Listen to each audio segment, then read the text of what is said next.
Eta, ladies, gentlemen, and baby birds, and welcome back to the channel. It's your host, Uttapan Dragon, and today I'm going to show you guys how to obtain Incarnons. This video is dedicated to the 4 baby birds that I made in game, 2 of the 4 being over mastery level 20, and they had no idea what Incarnons were and how they were supposed to get them. So if you're feeling slow and left out, you can find comfort in knowing that there's others just like you. With Incarnons being the most powerful weapons in the game, and equipped to them, you'll finally be the one clapping cheeks and being absolute game changers for the players that are entering Steel Path. I think it's paramount that you know where to get them and how to use them. As usual, towards the end of this video, I'll provide you guys with my tip and tricks that I use for farming and using these Incarnons. For the slower people in here, what are Incarnons? Well, it's these weapons and adapters that have been touched by the void. As of this video being posted, there are a total of 42 Incarnons in the game, and these Incarnons can be split into 2 different types of Incarnon: Ceremonial Incarnons and Incarnon Genesis adapters. And these Incarnons have 4 different ways that you can obtain them. Each Incarnon utilizes an evolution system. Ceremonial Incarnons have 5 evolutions, and Incarnon Genesis adapters have 4 evolutions, with the first evolution being the Incarnon form, which upon activation turns these weapons into absolute demon versions of their normal counterparts. To enter this weapon into its Incarnon form, you'll have to either perform a series of head or body shots depending on the Incarnon requirements.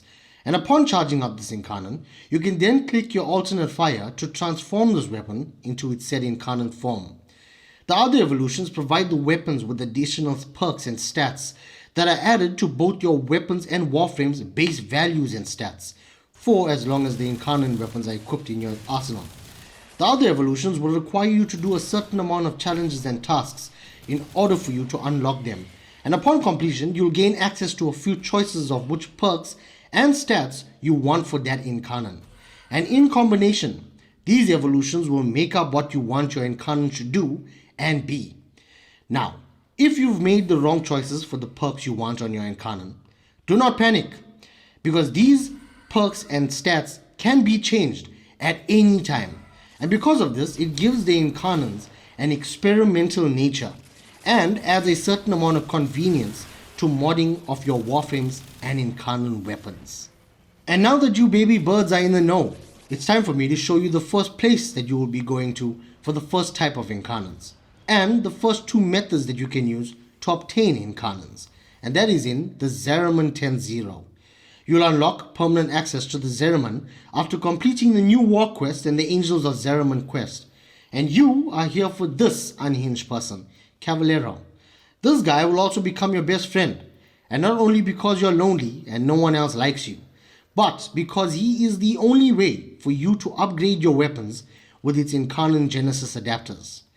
But besides that, he also offers you the first type of Incarnons, and also being the first 5 original Incarnons, and that is the Ceremonial Incarnons. The Incarnon forms of these weapons are innate to these weapons, and in order to get these Incarnons, you have to purchase their blueprints with Holdfast Standing and craft them in your foundry. Currently, there are only 7 Ceremonial Incarnons in the game, and all of the Incarnons in the game will require you to be at least Mastery level 14 in order to obtain them. But these Incarnons are obviously the easiest to access, and in my opinion are definitely among the most useful and powerful Incarnons in the game. Now, while you're at Cavallero, you'll also find method number 2 of obtaining Incarnons, and that is in the Incarnon market option that he has. Cavallero has 5 Incarnon Genesis adapters that he sells to you for 120 platinum. This list is permanent and these Incarnons never change. You can, however, only buy these Incarnons once, and upon purchase it comes with all the resources you need in order to upgrade your weapon with the Incarnon Genesis adapters. Now, I don't know why DE thought this was a good idea, but please do not buy these adapters. They're very easily obtained in method number 3, and truthfully, these Incarnons are ass cheeks. Now, you heard me say Incarnon Genesis adapters, and this is the second type of Incarnons.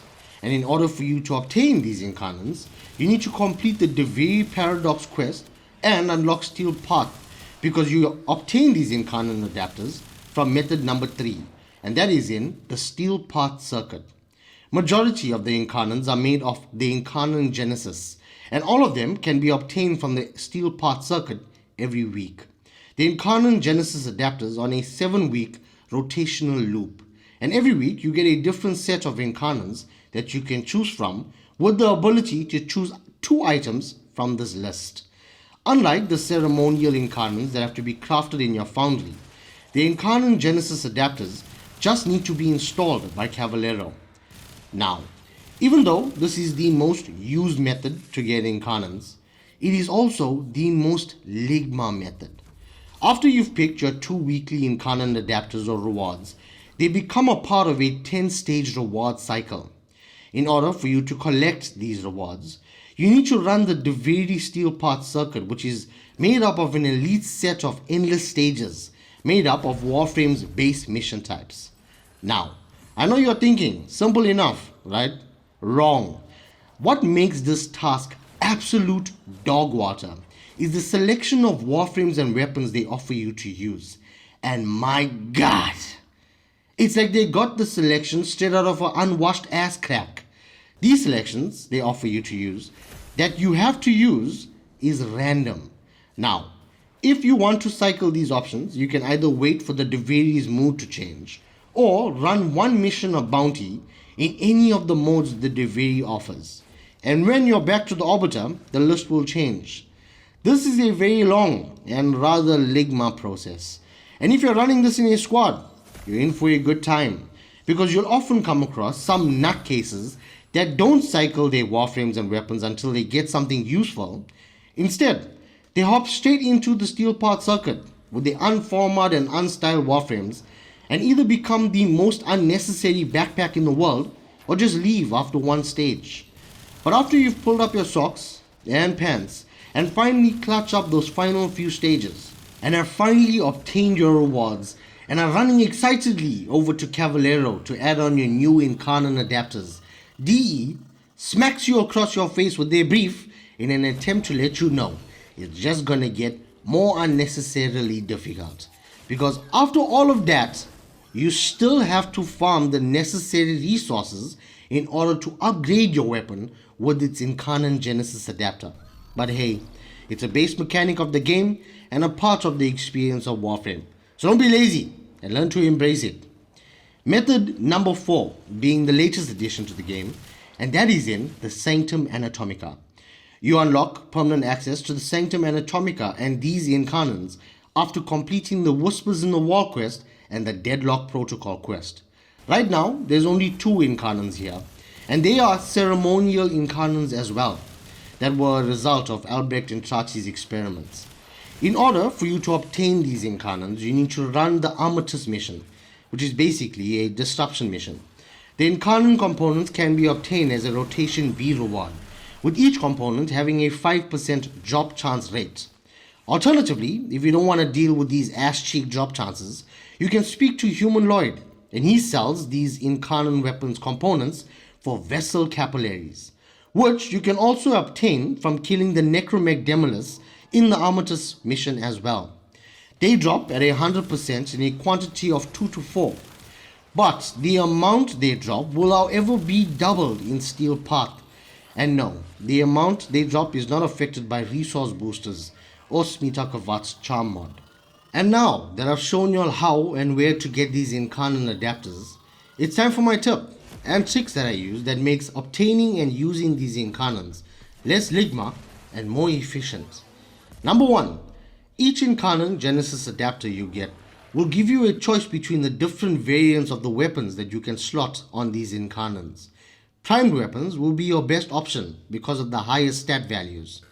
But if you feel you made a mistake, or you want to try out a different version of the weapon with its said Incarnon adapter, but you don't want to wait for its weekly rotation, or you simply just don't want to rerun the circuit again just for that adapter, you can remove the adapter from your weapon and reinstall it on another version of that weapon with your only friend Cavallero. Keep in mind, you will not be reimbursed for the materials that you used to initially upgrade your weapon with that adapter.